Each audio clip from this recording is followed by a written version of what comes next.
After 5 years of supporting my wife through medical school, she graduated and filed for divorce. I said nothing and signed the papers. I packed my entire life and vanished without a trace. She laughed when I drove away, but I never came back. 10 years later, she found me. 169 missed calls. My name is Rowan Carrick, and I learned something important that Tuesday morning in May. Revenge isn't a dish best served cold. It's best served when your target has completely forgotten you exist. Reina Carrick filed for divorce the week she graduated, took the apartment, kept the degree I paid for, and smiled when I signed. I didn't argue. I sold my car that afternoon, closed every shared account, boxed my documents, and left town under a forwarding freeze so nothing traced back to me. "You're really just going to walk away?" she asked, standing in the doorway of what used to be our apartment.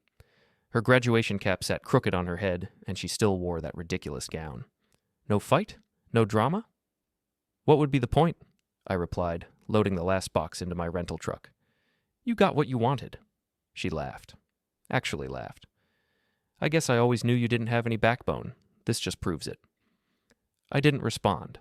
I climbed into the truck, started the engine, and drove away.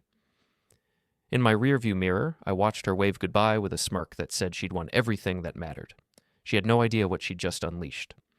I didn't disappear randomly. I transferred my credentials, reactivated an old professional license, and moved under my mother's surname. I liquidated what I owned, bought into a quiet partnership, and built credit from zero while keeping my name off public directories.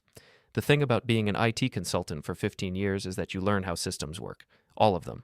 Banking systems, credit reporting systems, public records databases. Most people think disappearing means running to Mexico or changing your appearance. Real disappearing means understanding bureaucracy better than the bureaucrats do. My mother's maiden name was Thorne. I'd kept my social security number clean under that name since college, maintaining a small savings account and a credit card I'd never used. When I activated the Thorne identity, I already had 7 years of credit history waiting for me. I moved to Portland, 300 miles south of Seattle, close enough to monitor my old life if needed, far enough to be invisible. I partnered with Carmen Valdez, a former colleague who ran a small consulting firm specializing in data recovery and digital forensics. Legitimate work, mostly helping law firms and insurance companies track down information for civil cases.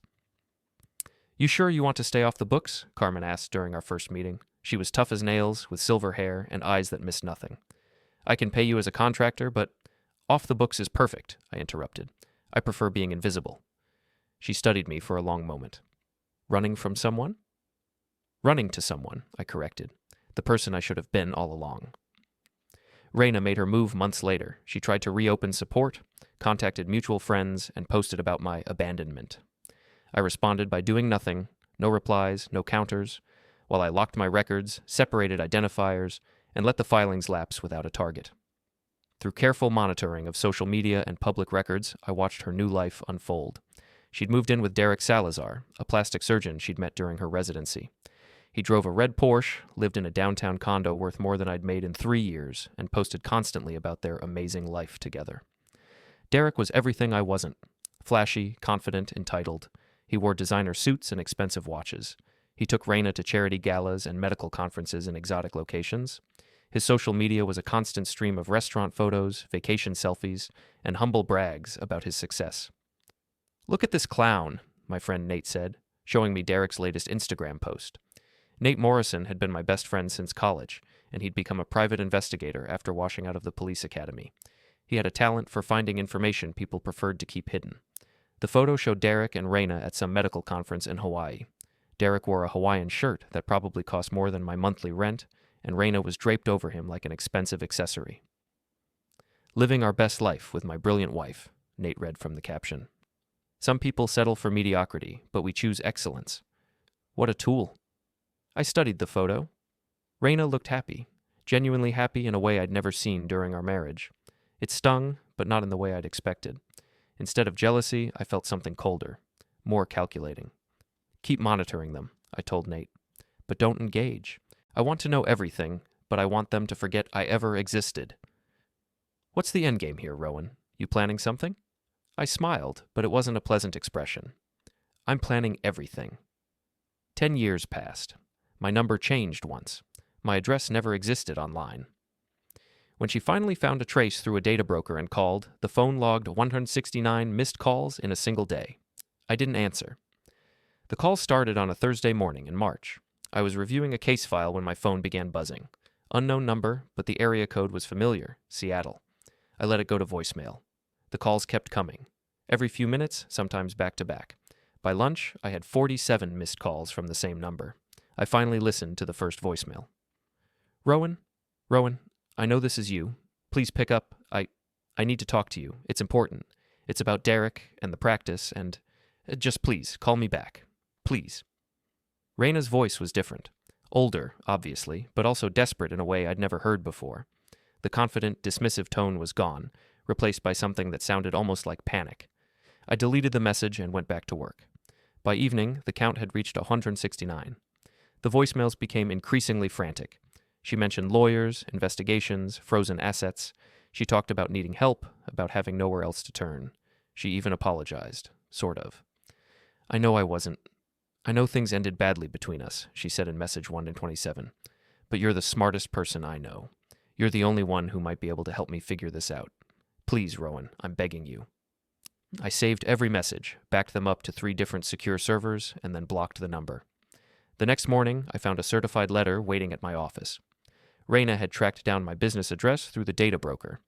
The letter was handwritten on expensive stationery, and her usually perfect penmanship was shaky. Oh, Rowan, I know you're angry with me. I know I hurt you, and I know you probably never want to see me again. But I'm in trouble, real trouble, and you're the only person I can think of who might be able to help. Derek is being investigated by the state medical board for insurance fraud. They've frozen all his assets, including our joint accounts. The practice is being audited, and there are rumors about other things that could destroy both of us. I need someone who understands how these systems work, someone who can help me figure out what's really happening and how to protect myself. I know I don't deserve your help, but I'm asking anyway. Please call me. Please. Reina P.S. I tried calling, but I think you blocked my number. I'm staying at the Marriott downtown, room 847. I'll be there until Sunday. I read the letter 3 times, then scanned it and saved it to the same secure servers as the voicemails. Then I called Nate. She found you? He said without preamble when he answered. I figured she would eventually. You knew about this? I've been monitoring the situation. Derek's in deep trouble, not just the medical board thing. There are whispers about him running side procedures, taking cash payments, maybe even some cosmetic work for people who shouldn't be getting cosmetic work, if you catch my drift. I caught his drift. Derek had apparently been providing services to criminals looking to change their appearance. It was the kind of thing that could destroy a medical career and potentially lead to criminal charges. What about Reina? Clean so far, but guilty by association. If Derek goes down, she goes down with him. They're married now, by the way, have been for 3 years. I know. I'd been monitoring their social media through carefully constructed fake accounts. What's her play here? Damage control. She needs someone who can dig through the digital evidence, figure out what the investigators have and what they don't have. Someone who can help her separate her finances from his before everything collapses. And she thinks I'll help her because you're good at this stuff and because she's desperate enough to believe you might still have feelings for her. I laughed, a harsh sound that made Carmen look up from her desk across the office. She's half right. Which half? I am good at this stuff. I closed the letter by sending 1 certified envelope. Proof the divorce terms were final, support settled, and contact revoked. But I didn't send it immediately. First, I wanted to understand exactly what Reina had gotten herself into. Nate met me at a coffee shop near Pioneer Square the next morning. He brought a thick folder and the satisfied expression of a man who'd been digging up dirt for weeks. Derek Salazar is a piece of work, he said, sliding the folder across the table. On the surface, he's everything he appears to be. Successful plastic surgeon, nice practice, good reputation. But scratch a little deeper, and things get interesting. I opened the folder. The first document was a financial analysis Nate had compiled using public records and some creative investigation techniques I probably didn't want to know about. He's leveraged to the hilt, Nate continued. The condo, the car, the practice, all of it is financed. He's been living off credit and cash payments for years. The legitimate practice barely breaks even. What about the cash payments? That's where it gets fun. Derek's been running a side business out of a clinic in Tacoma. Officially, it's a wellness center. Unofficially, it's where people go when they need work done and don't want records. I studied the financial documents. The numbers told a clear story. Derek was making good money, but he was spending it faster than it came in. The lifestyle he'd been flaunting on social media was built on borrowed time and questionable income. How did the medical board find out? Anonymous tip? Someone sent them detailed records of the side operation, including patient lists and payment schedules. Very thorough, very damaging. Any idea who? Nate grinned. That's the best part. The tip came from someone with intimate knowledge of Derek's operation. Someone who had access to his personal files, his schedule, his client list. Someone close to him. Reina. That's my guess. But if she's the one who turned him in, why is she panicking now? I thought about it while sipping my coffee. The answer was obvious once I considered Reina's personality. She was smart, ambitious, and utterly ruthless when it came to protecting herself. She'd probably discovered Derek's illegal activities and decided to cut him loose before he could drag her down with him. But something had gone wrong. Maybe the investigation was broader than she'd expected. Maybe Derek had implicated her in some way. Or maybe she'd just underestimated how thoroughly their lives were intertwined. She's not panicking because she's guilty, I said finally. She's panicking because she's trapped. She thought she could control the situation, but it's spiraling beyond her ability to manage. So what's your play? I closed the folder and leaned back in my chair. I'm going to help her. Nate raised an eyebrow. Really? After everything she did to you? Especially because of everything she did to me. I spent the rest of the day researching Derek Salazar and his various business ventures. Carmen let me use the office resources, asking no questions, but clearly curious about my sudden interest in a plastic surgeon's legal troubles. What I found was even more damaging than Nate's initial report. Derek wasn't just running illegal procedures, he was doing it badly. His side clinic had been the source of multiple malpractice claims that had been quietly settled out of court. He'd been falsifying credentials, using expired medications, and performing procedures he wasn't qualified to handle. It was a disaster waiting to happen, and now it was happening. But the most interesting discovery was buried in Derek's social media history. 3 months ago, he'd started posting less frequently. The vacation photos and restaurant selfies had been replaced by generic motivational quotes and recycled content. His last original post was from 6 weeks ago, a photo of him and Reina at some medical conference. I cross-referenced the timeline with public records and found something fascinating. Derek had been trying to liquidate assets for months. He'd attempted to sell the condo, refinance the practice, and even put the Porsche up for sale. He'd known the investigation was coming, which meant Reina probably knew too. On Friday evening, I drove to the Marriott downtown. I didn't go inside, I just wanted to see if she was really there. Her car was in the parking garage, a white BMW that was newer and more expensive than anything we'd owned during our marriage. I sat in my rental car and watched the hotel entrance for an hour. At 7:30, Reina emerged wearing a black dress and heels. She looked older, obviously, but also more polished. Her hair was styled differently, and she carried herself with the confidence of someone who'd spent years in professional settings. She was meeting someone, a woman I didn't recognize. They hugged briefly, then walked toward the restaurant district. I followed at a distance, curious about who Reina was trusting with her problems. The woman was Marla Chen, according to the credit card she used to pay for dinner. I managed to get close enough to their table to overhear parts of their conversation, and what I heard was illuminating. I told you Derek was trouble, Marla was saying, but you wouldn't listen. I know, Reina replied, but it's too late for I told you so. I need solutions. What about your ex-husband, the computer guy? I've been trying to reach him, but he's not responding. I think he's still angry about the divorce. Marla laughed. Can you blame him? You took everything and then bragged about it on social media. I'm surprised he didn't try to get revenge years ago. Rowan isn't the revenge type. He's too passive, too nice. I smiled at that assessment. Reina had always mistaken careful planning for passivity. She was about to learn the difference. Saturday morning, I sent my response to her letter. Not the certified envelope I'd mentioned, something much more interesting. I had the hotel deliver a package to her room. Inside was a single sheet of paper with a phone number and a time, 2 p.m. Nothing else. At exactly 2, my phone rang. Rowan, is this really you? Hello, Reina. Her voice caught slightly. I wasn't sure you'd actually call back. Thank you. I know I don't deserve. You're right, I interrupted. You don't deserve anything from me. But I'm curious about your situation, so I'm willing to listen. Can we meet? I'd rather discuss this in person. No, phone only. You have 5 minutes to explain what you want. She took a shaky breath, then launched into her story. Derek was being investigated for insurance fraud and illegal medical procedures. Their assets were frozen. She needed someone with technical expertise to help her understand the scope of the investigation and protect her interests. I can pay you, she added quickly. I have some money in accounts that aren't frozen. Whatever your normal rate is, I'll double it. I don't want your money, Reina. Then what do you want? I let the silence stretch for a long moment. I want you to admit what you did. What I did? I don't understand. The job at Cascade Technologies. The contract I lost right before our divorce. The one that would have set me up for years. Another silence. Longer this time. When she spoke again, her voice was smaller. How did you? I want you to admit that you sabotaged my career to ensure I couldn't fight the divorce settlement. I want you to admit that you planned the whole thing. The timing, the financial arrangements, all of it. Rowan, 5 minutes is up. Call me back when you're ready to tell the truth. I hung up and turned off the phone. Then I called Nate. Phase 1 complete, I said. Now we start having some real fun.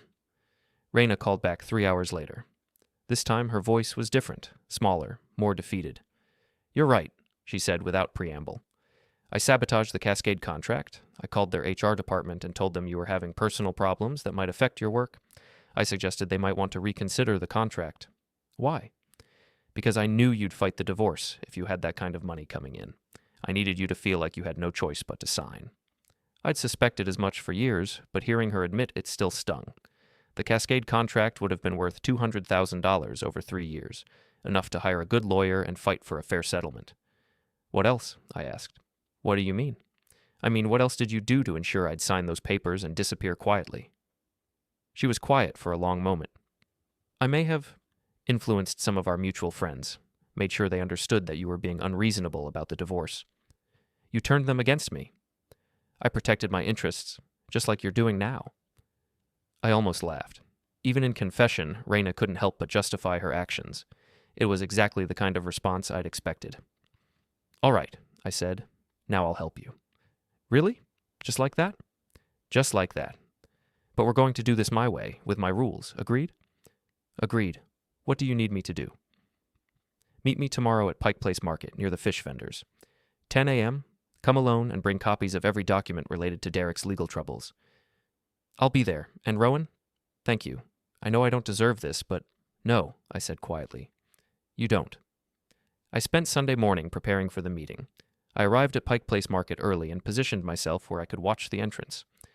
Reina appeared at exactly 10 a.m., carrying a leather briefcase and looking nervous. She'd aged well, I had to admit. The years had added some lines around her eyes, but she still carried herself with the confidence I remembered. She wore jeans and a sweater, casual clothes that probably cost more than I used to make in a week. Rowan? She spotted me near the fish counter and approached cautiously. You look different.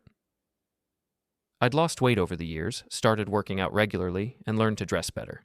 The scared, passive man she'd divorced was gone, replaced by someone harder and more self-assured. People change, I said. Let's walk. We strolled through the market while she explained Derek's situation in detail. The investigation was broader than I'd initially understood. The state medical board was working with federal authorities to examine potential tax evasion and money laundering charges. Derek's side clinic was connected to a network of similar operations across the Pacific Northwest. How deep are you in this? I asked. I don't know. That's the problem. Derek handled all the finances. I signed papers without reading them, trusted him to manage our investments. Now I'm finding out that some of those investments were in his illegal operations. You're married to him. In the eyes of the law, you're partners in everything. That's why I need your help.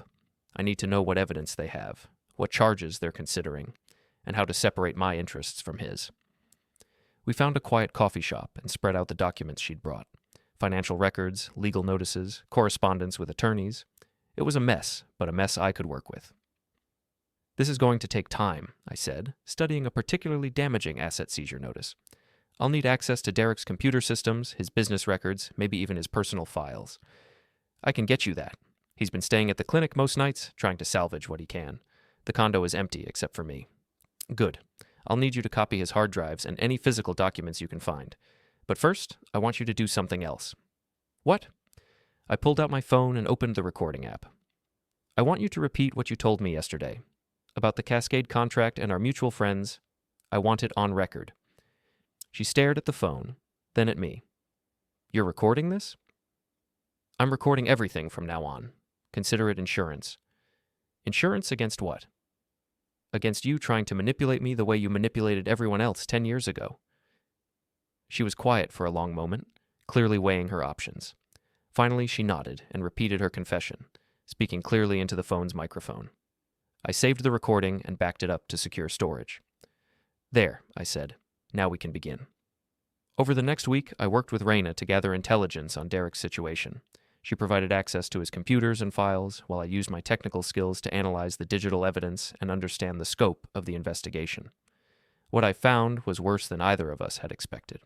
Derek wasn't just running illegal procedures. He was part of a sophisticated criminal network that used medical clinics to launder money for drug dealers and human traffickers. The cosmetic surgery was just a cover for a much larger operation. "He's going to prison," I told Reina during one of our phone calls. "There's no question about that. The only question is whether you go with him." "What can I do?" "Cooperate with the investigation. Provide evidence against Derek in exchange for immunity. Distance yourself from him as completely as possible." "But we're married. Everything we own is joint property." "Not everything. I've been going through the financial records, and there are some assets in your name only. If you move quickly, you might be able to protect them." I was lying, of course. There were no protected assets. Reina was going to lose everything, just as I had 10 years ago. But I wanted her to believe she had a chance, at least for a little while longer. "What do you need me to do?" she asked. "First, I need you to gather more evidence. Derek's appointment books, client lists, payment records, anything that shows the scope of his illegal activities. That's dangerous. If he finds out I'm collecting evidence against him, he's not going to find out. He's too busy trying to save himself to pay attention to what you're doing." It was true. Derek had become increasingly erratic as the investigation closed in. According to Reina, he was drinking heavily and staying at the clinic until all hours, desperately trying to destroy evidence and cover his tracks. "Second," I continued, "I need you to start documenting your own innocence. Write down everything you remember about when you first learned about Derek's illegal activities. Create a timeline that shows you were an unwitting victim, not a willing participant." But I wasn't completely unwitting. I suspected something was wrong months ago. "Then write that down too. Show that you were gathering evidence to report him yourself. Make yourself look like a concerned citizen who was trying to do the right thing. Is that legal?" "It's not illegal. And right now, legal is all that matters."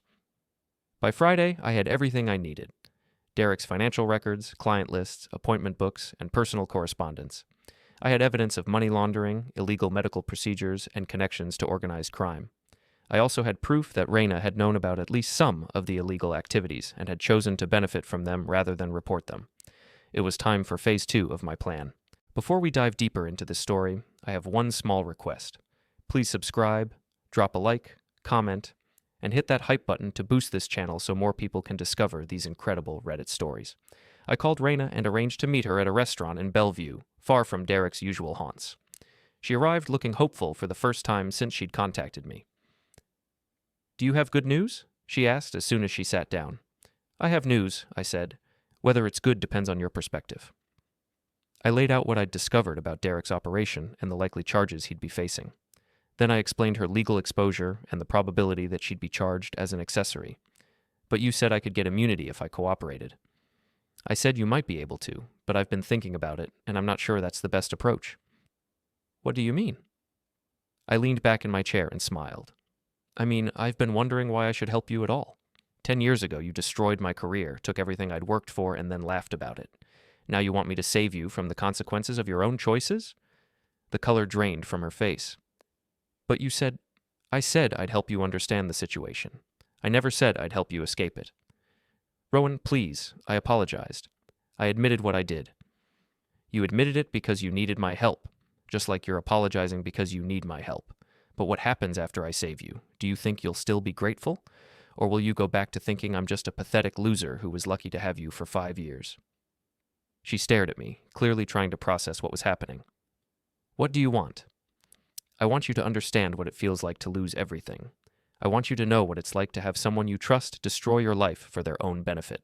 I want you to experience the same helplessness I felt when you walked away with everything I'd worked for." "So you're going to let me go to prison?" "I'm going to let you face the consequences of your choices, just like you let me face the consequences of yours."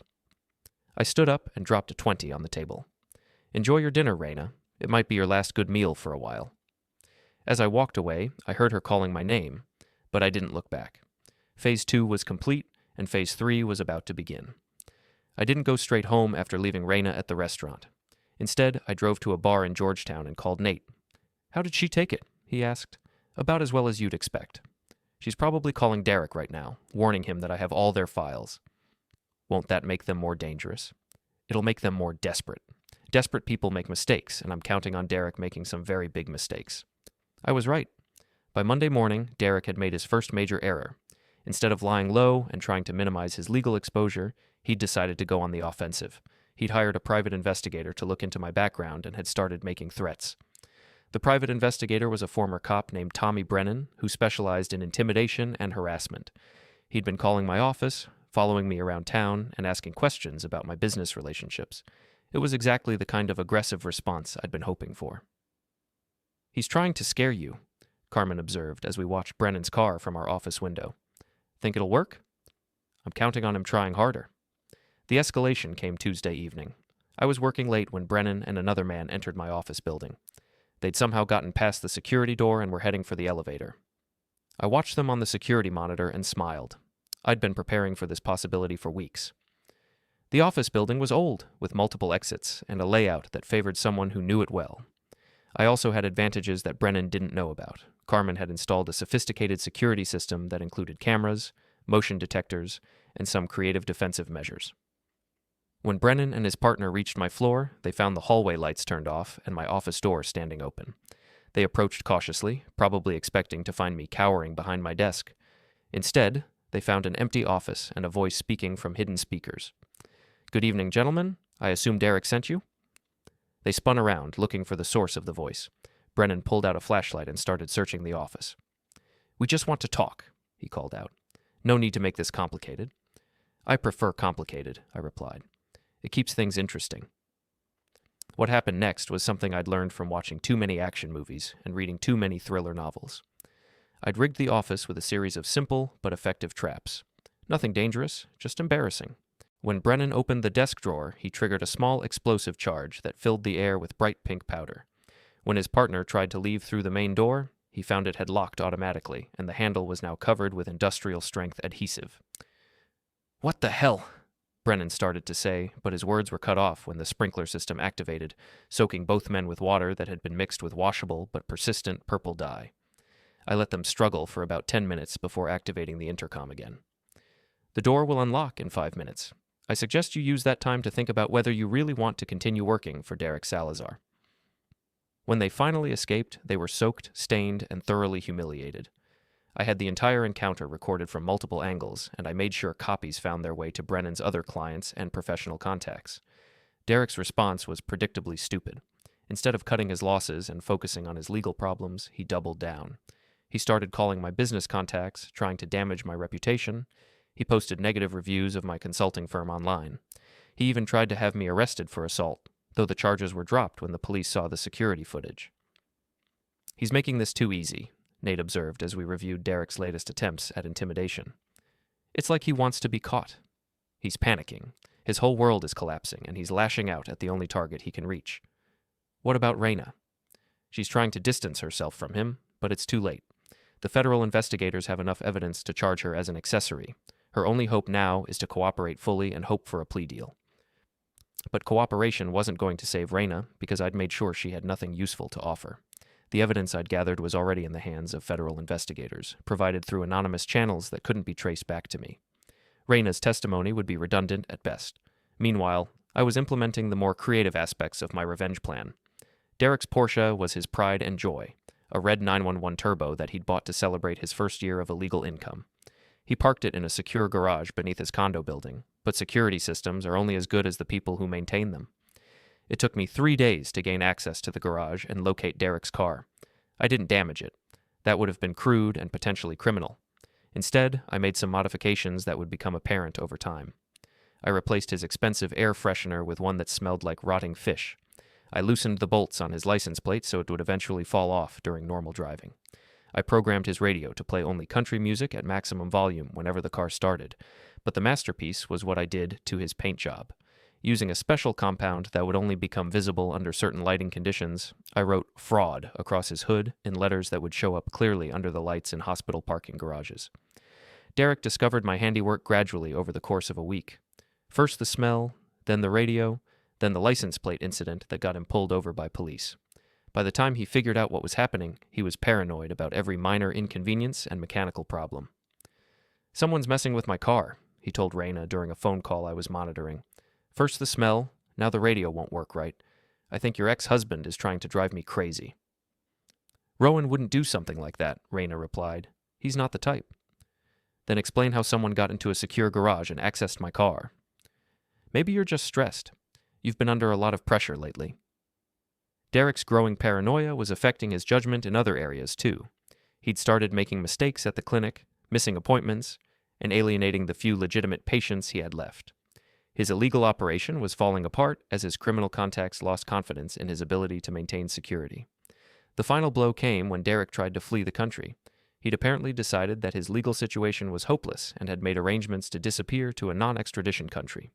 He liquidated his remaining assets, closed his accounts, and booked a flight to Brazil. But he never made it to the airport. Federal agents arrested him at his condo while he was packing, acting on an anonymous tip that had provided them with his exact travel plans and the location of his hidden cash reserves. I knew about the arrest because I'd been monitoring police scanners and had contacts in the federal prosecutor's office. Derek was being held without bail, charged with money laundering, conspiracy, and operating an illegal medical practice. The evidence against him was overwhelming. Reina was arrested 2 days later at the hotel where she'd been staying. The charges were less severe than Derek's, but still serious enough to destroy her medical career and likely result in prison time. I watched the news coverage from my office, feeling a satisfaction that was deeper and more complete than anything I'd experienced in years. 10 years of careful planning had finally paid off, but I wasn't finished yet. The final phase of my revenge was still to come, and it would be the most satisfying of all. Reina made bail after 3 days in custody. Her lawyer, an expensive criminal defense attorney named Patricia Walsh, had managed to convince the judge that she was unlikely to flee and pose no danger to the community. The bail was set at $200,000, which cleaned out what remained of her accessible assets. I knew about her release because I'd been monitoring court records and had a contact in the bail bonds industry. I also knew that she'd be looking for me, probably hoping I'd help her navigate the criminal justice system the same way I'd helped her understand Derek's business problems. She was right. She called my office the day after her release. "Rowan, I need to see you, please." "I thought we were finished," I said. "You made it clear that you didn't trust my advice." "I was scared. I wasn't thinking clearly. But now I understand what you were trying to tell me." "Which was what, exactly?" "That I needed to cooperate with the investigation, that Derek was going to drag me down with him if I didn't distance myself." I almost laughed. Even now, facing federal charges and financial ruin, Reina was trying to manipulate the situation to her advantage. She still believed she could talk her way out of the consequences of her choices. "It's too late for that," I said. "You had your chance to cooperate, and you chose to warn Derek instead." "I never warned Derek about anything. You told him I had his files. You told him I was working against him. You gave him enough information to start harassing me in my business. That was a mistake. I was panicking, and I wasn't thinking clearly, but I can fix this. I can testify against Derek, provide evidence about his illegal activities." "What evidence?" "I already gave everything to the federal investigators. Your testimony would be redundant." There was a long silence. When Reina spoke again, her voice was smaller, more desperate. "What do you want from me, Rowan? I've apologized. I've admitted what I did 10 years ago. I've lost everything, my career, my marriage, my freedom. What more do you need?" "I want you to understand what you did to me. I want you to feel what I felt when you destroyed my life for your own convenience. I do understand. I'm living it now." "No, you're not. You're facing consequences for choices you made as an adult, with full knowledge of the risks. I was facing consequences for trusting someone I loved, someone who was supposed to be my partner." "So this is about revenge? All of this? Helping me gather evidence, encouraging me to cooperate with the investigation, even the business with Derek's car. It was all just an elaborate revenge plot?" "It was justice," I corrected. "Revenge would have been quicker and less precise." Another silence, longer this time. When Reina spoke again, her tone had changed completely. "You're not the man I married." "No," I agreed. "I'm not. That man was weak and trusting and naive. He believed that people were fundamentally good, that love meant something, that marriage was a partnership. You taught me how wrong he was. So what happens now? Now you face your trial, serve your sentence, and rebuild your life, just like I had to do 10 years ago. And you? Are you going to keep monitoring my situation, looking for new ways to make my life more difficult? I don't need to. The federal justice system is perfectly capable of handling things from here. I hung up and turned off my phone. The conversation had been recorded, like all my conversations with Reina, and I saved it to my secure storage system. Then I called Nate. She's starting to understand, I told him. Think she'll try anything desperate? Probably. Desperate people do desperate things, and Reina has always been resourceful when she's cornered. I was right. Over the next week, Reina made several attempts to contact me through intermediaries. She had her lawyer call my office. She had mutual friends reach out through social media. She even had her mother call me, asking me to find it in my heart to forgive. I ignored all of these approaches and focused on the final phase of my plan. Derek's trial was scheduled to begin in 6 weeks. Reina's trial would follow shortly after, assuming she didn't accept a plea deal. Both cases would be highly publicized, given the scope of the criminal operation and the involvement of medical professionals. But I wanted something more personal than public humiliation and prison sentences. I wanted a face-to-face confrontation where I could see Reina finally understand the full scope of what I'd done. The opportunity came when Reina's lawyer requested a meeting with me. Patricia Walsh was a smart woman who'd figured out that I'd been more than just a helpful ex-husband. She wanted to understand my role in the investigation and whether I might be willing to testify on Reina's behalf. My client believes you may have been working with federal investigators, Walsh said when we met at her downtown office. She thinks you may have been gathering evidence against her and her husband from the beginning. Your client is paranoid, I replied. I helped her understand her legal situation because she asked for my help. If that assistance led to evidence being provided to investigators, it was because she chose to share confidential information with someone she had no reason to trust. You recorded your conversations with her. I recorded everything. I told her I was recording everything. She consented to being recorded. Walsh studied me carefully. She was trying to figure out whether I was a potential witness or a potential target of investigation. What do you want, Mr. Thorne? I want your client to understand that actions have consequences.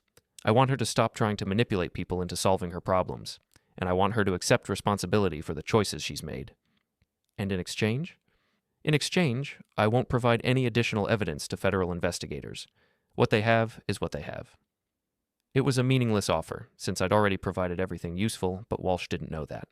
She agreed to arrange a meeting between me and Reina, with the understanding that anything said would be covered by attorney-client privilege. The meeting was scheduled for the following Friday at Walsh's office. I arrived early and positioned myself where I could watch Reina's reaction when she saw me. She looked terrible. The stress of the investigation and impending trial had aged her visibly. Her hair was pulled back severely, and she wore a conservative suit that made her look older and more fragile than I remembered. Hello, Reina. Rowan. She sat down across from me, with Walsh between us. Patricia says you might be willing to help with my case. I'm willing to listen to what you have to say. I want to know why you did this, why you helped me gather evidence against Derek if you were just going to use it to destroy both of us. I didn't destroy you. You destroyed yourself by choosing to benefit from Derek's illegal activities instead of reporting them. But you knew what would happen. You knew the evidence would lead to criminal charges. I knew the evidence would lead to justice. Justice? Her voice rose slightly. You call this justice? I'm facing 5 years in federal prison. My medical license is gone. I'll never be able to practice medicine again. And 10 years ago, I was facing financial ruin, professional destruction, and complete social isolation. Did you call that justice? That was different. We were getting divorced. These things happen during divorces. No, they don't. Normal people don't sabotage their spouse's career to ensure they can't fight a settlement. Normal people don't turn mutual friends against their ex-partner for strategic advantage. Normal people don't laugh when they have destroyed someone's life. Reina was quiet for a long moment. When she spoke again, her voice was barely above a whisper. I never meant for things to go that far. Yes, you did. You planned every step of it. You waited until after graduation to file for divorce. You sabotaged my biggest contract right before serving papers. You turned our friends against me so I'd have no support system. You took everything and left me with nothing but debt and humiliation. I was protecting myself. You were being cruel. And now you're facing the same kind of systematic destruction you inflicted on me. Walsh had been taking notes throughout our conversation, but now she looked up. Mr. Thorne, are you saying you orchestrated this entire situation as revenge for your divorce? I'm saying I provided Dr. Carrick with accurate information about her legal situation and allowed her to make her own choices about how to respond to that information. If those choices led to criminal charges, that's a reflection of her judgment, not my manipulation. It was technically true, though it omitted the extensive planning and careful manipulation I'd used to ensure Reina would make exactly the wrong choices at every critical moment. "What do you want from me now?" Reina asked. "I want you to acknowledge what you did 10 years ago, not just to me, but to yourself. I want you to admit that you weren't protecting yourself. You were being cruel because you could be. And if I do that, then you'll understand why this had to happen." Reina stared at me for a long moment, and I could see her finally beginning to comprehend the scope of what I'd done, the careful planning, the patient waiting, the systematic destruction of everything she'd built since our divorce. "You've been planning this for 10 years? I've been waiting for the right opportunity for 10 years. Derek's criminal activities provided that opportunity. But you didn't just wait. You manipulated the situation. You encouraged me to gather evidence, knowing it would incriminate me.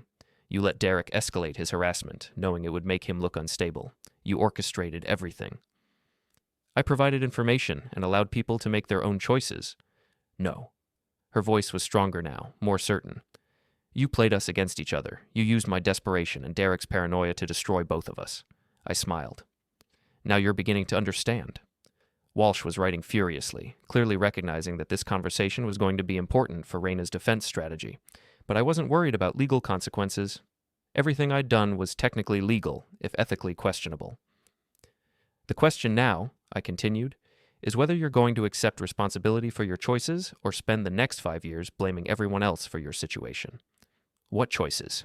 You manipulated everything." "I provided opportunities.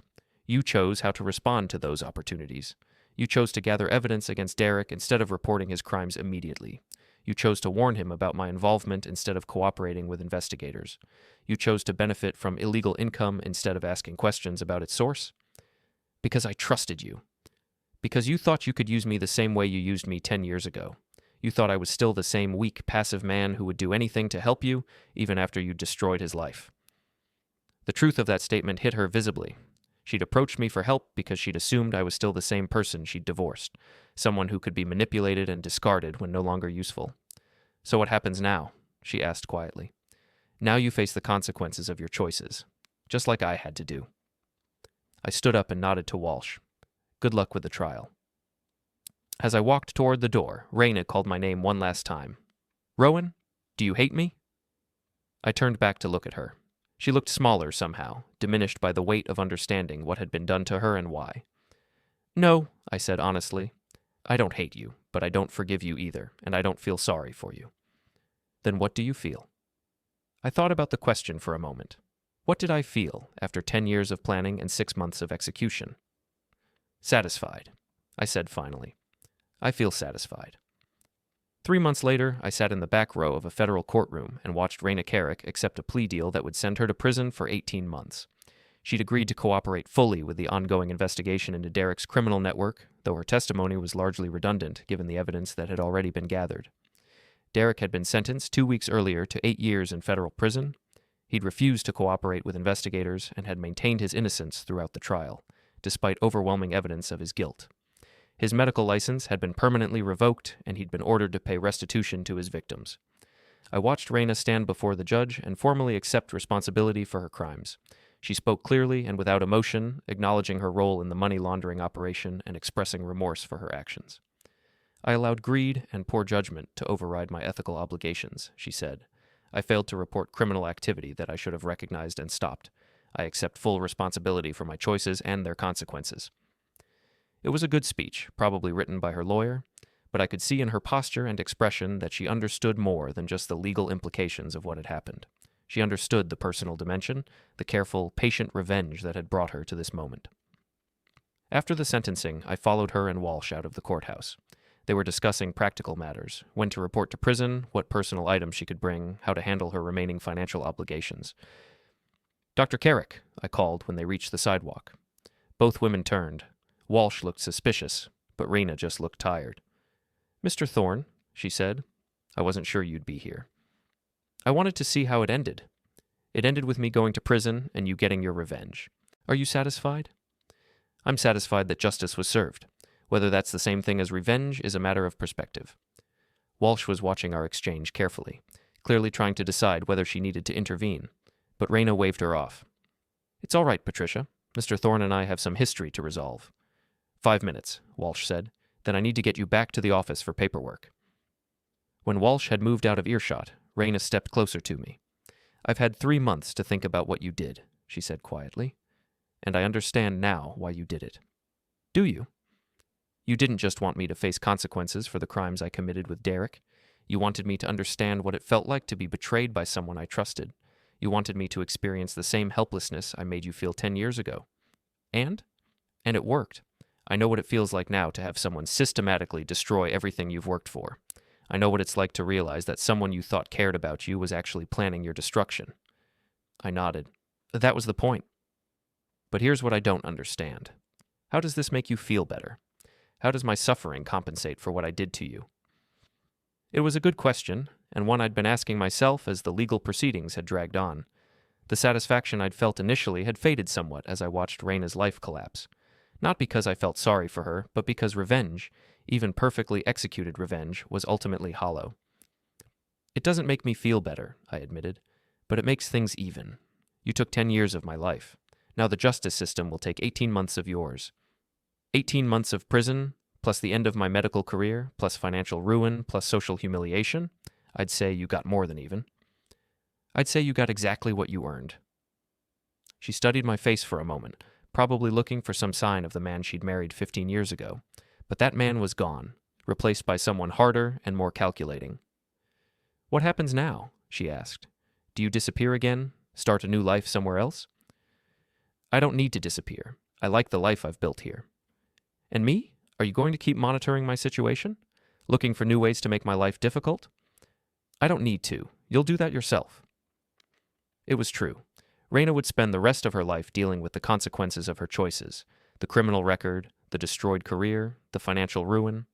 I didn't need to add to her problems. Time and circumstance would do that for me. "There's something else," she said. "Something I need to tell you." "What?" "I never loved Derek. Not really. I married him because he represented everything I thought I wanted. Success, money, status. But I never felt for him what I felt for you." "Why are you telling me this?" "Because I want you to know that destroying my marriage wasn't really revenge. Derek and I were never really happy. We were just two people using each other for mutual benefit." I considered this revelation. It was probably true. Reina and Derek's relationship had always seemed more transactional than romantic, but it didn't change anything fundamental about what had happened. "It doesn't matter," I said finally. "This was never about Derek. It was about you facing consequences for your choices. And now I have?" "Yes, now you have." Walsh was approaching, clearly ready to end our conversation, but Reina had one more thing to say. "I'm sorry, Rowan, for what I did 10 years ago and for what it turned you into. I'm not sorry for what I became. I'm stronger now, more careful, less trusting. Those are good things." "Are they? You spent 10 years planning revenge against someone who hurt you. That's not strength. That's obsession." Maybe she was right. Maybe the patient, calculating man I'd become wasn't an improvement over the trusting, naive man she'd divorced, but it was too late to change course now. "Goodbye, Reina." "Goodbye, Rowan." I watched her walk away with her lawyer, heading back to handle the final details of her surrender to federal authorities. In 6 weeks, she'd report to a minimum security prison in California to begin serving her sentence. I stood on the courthouse steps for a few more minutes, watching the city go about its business around me. People hurrying to appointments, tourists taking photos, lawyers and clients discussing cases. Normal life continuing regardless of the small drama that had just concluded. Then I walked to my car and drove back to my office, where Carmen was waiting with updates on our current cases.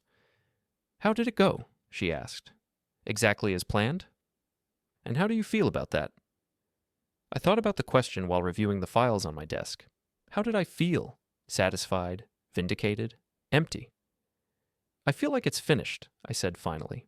"Good, because we have work to do." She was right. I had a business to run, clients to serve, a life to live. The Reina chapter was closed, and it was time to focus on what came next. But as I settled into my work, I couldn't shake the feeling that something had changed. The careful, patient man who had planned and executed such elaborate revenge was still there, but he was no longer driven by the need to settle old scores. For the first time in 10 years, I was free to simply be myself, whoever that turned out to be. I opened my laptop and began working on a new case, a complex data recovery project for a local law firm. It was challenging work that required technical skill and attention to detail, the kind of problem solving I'd always enjoyed. As I worked, I found myself thinking less about the past and more about the future. There were new challenges to tackle, new problems to solve, new opportunities to explore. The phone rang, interrupting my thoughts. It was a potential new client, a small business owner who needed help recovering files from a damaged server. "Mr. Thorne?" the voice said. "I heard you're the best at finding information that people think is lost forever." "I'm very good at finding things," I replied. "When can you come in to discuss your situation?" As I scheduled the appointment, I realized that this was what satisfaction actually felt like. Not the hollow triumph of revenge, but the simple pleasure of being good at something useful and helping people solve their problems. The Reina situation had taught me about justice and consequences, but it had also taught me about the difference between revenge and resolution. Revenge was about making someone else suffer. Resolution was about moving forward with your own life. I finished my work for the day and prepared to leave the office. Outside, Seattle was settling into evening, the streets busy with people heading home or out for dinner. It was a normal Tuesday in a normal week in a normal life, and for the first time in 10 years, that was exactly what I wanted. As I walked to my car, my phone buzzed with a text message from an unknown number. For a moment, I wondered if it might be Reina, reaching out one last time before reporting to prison. But it was just a spam message advertising a credit monitoring service. I deleted it and put the phone away. The past was finished, the future was waiting, and I was finally ready to meet it.